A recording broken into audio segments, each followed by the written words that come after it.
Welcome back to the news at 10.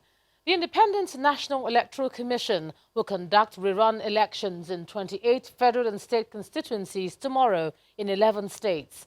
The Inspector General of Police, Mr. Muhammad Adamu, has therefore ordered a comprehensive security arrangement for all INEC offices and facilities in the affected states. He says the police personnel deployed for the elections will be professional in the discharge of their responsibilities, but he wants politicians and candidates standing for the elections, as well as voters, to adhere to the laws guiding the poll.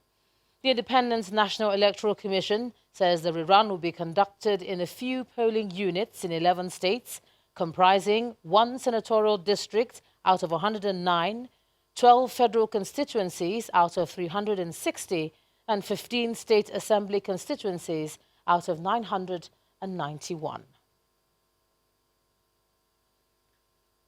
To infrastructure-related matters, the federal government is pushing to ensure that the railway begins to work optimally, and that perhaps explains why the Minister of Transportation, Mr. Amaechi, is again in Lagos for the second time this week to inspect the level of work on the Apapa port axis of the Lagos-Ibadan rail project.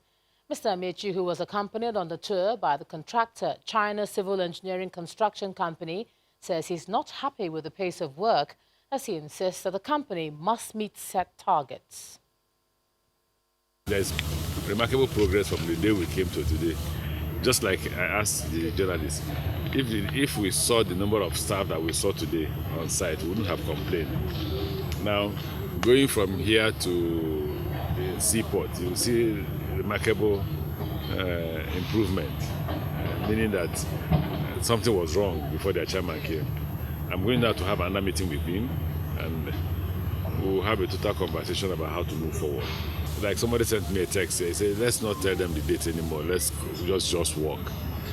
I won't even tell you the conversation I've had with the chairman as for completion.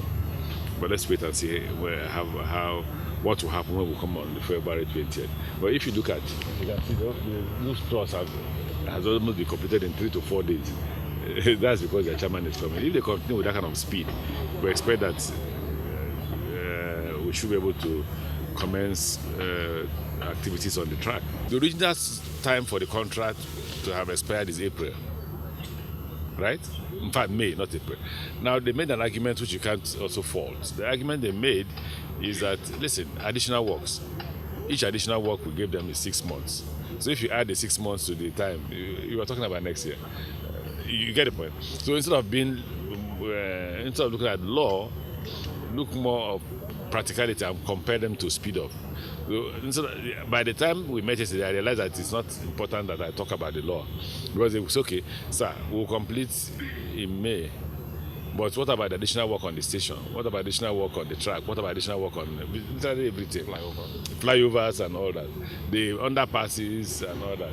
So it's affected the time of completion. You can't go to law. You can only be practical. Let's take a look at some business news now. Here's Teniola Shobowale.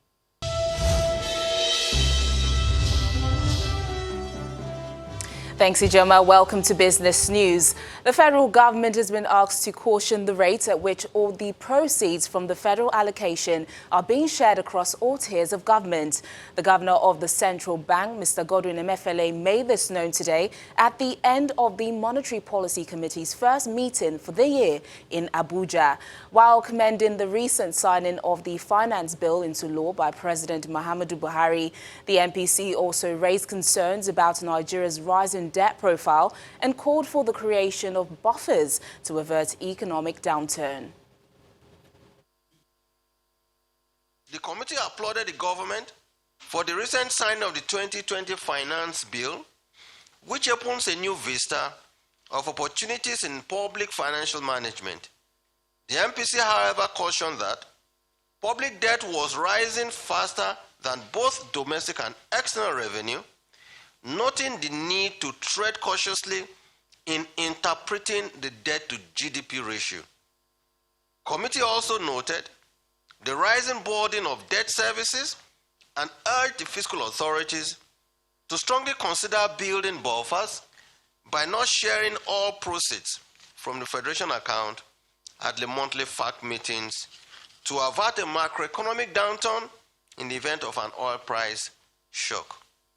It urged government to gradually reduce reliance on oil receipts and focus on revenue diversification through reforms of the tax system. Now, at least 10 Nigerian cargoes remain for loading in February and have been offered at steep discounts for March.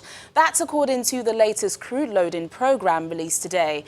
However, the Nigerian subsidiary of oil giant Royal Dutch Shell is yet to publish an updated export schedule after it declared force majeure this week over loadings of one of Nigeria's crude steam, Bonny Light crude.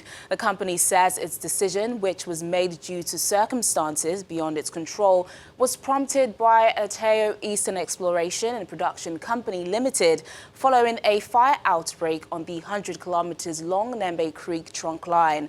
The force majeure on the crude stream exports became effective from January the 20th.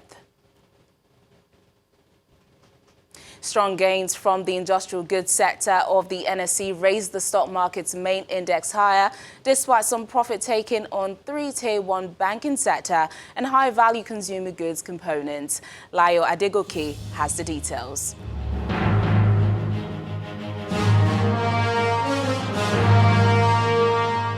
Hello and welcome to the Stock Market Report. Nigeria's stock market retains its status as the world's best stock market year to date, as the all-share index rose added an additional 0.13% to its previous increase at the close of today's trading session.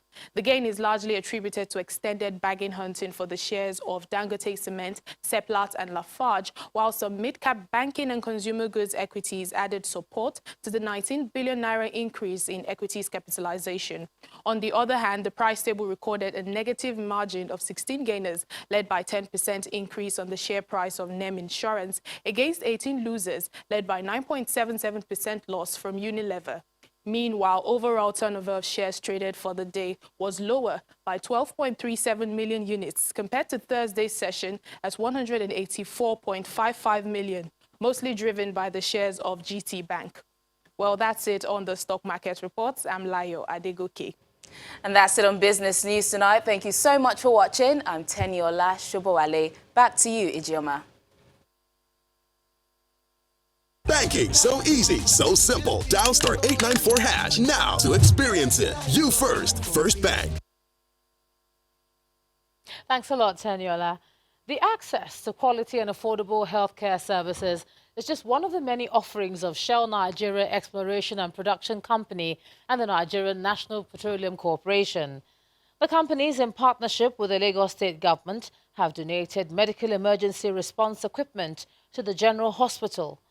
At the formal handover of the equipment in Lagos, the managing director of SNEPCO explains that the project is aimed at ensuring the efficient delivery of emergency services. Thank you very much. Traditional rulers, health practitioners, and other guests are here to witness the formal presentation of new medical emergency response equipment donated by Shell Nigeria Exploration and Production Company Limited, the Nigerian National Petroleum Corporation, NNPC, and other partners. I would like to invite the Group General Manager of NAPIMS. We would not be here today without the interest and humane gesture of Mr. Governor and then the philanthropic magnanimity shown by NNPC and SNEPCO in equipping the renovated trauma wing of the Accident and Emergency Department. We know that this equipment will help provide succor to the number of people in time of emergencies.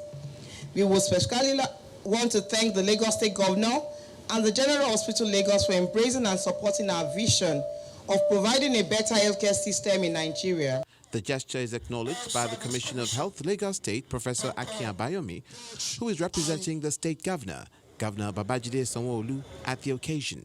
It is of utmost importance that we encourage more of a public-private partnership strategy, such as this initiative taken by Shell Nigeria and the Production Company Limited, which will impact positively on SDG 3, which is good health and well-being for the people of Lagos. To the glory of God.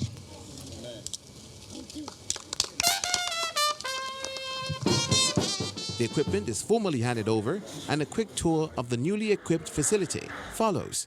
We've also been collaborating with the state government, the Ministry of Health as well, in building the capacity. So for me, that's very, very important. That is the foundation. And in addition to that, we've also now been able to provide the necessary equipment for the hospitals throughout the emergencies, from the receiving facilities to treatment facilities with state-of-the-art equipment. The equipment donated include intensive care ambulance, mini ambulances, specialized beds, automatic external defibrillators, mobile X-ray machine units, amongst others, designed for times of emergency.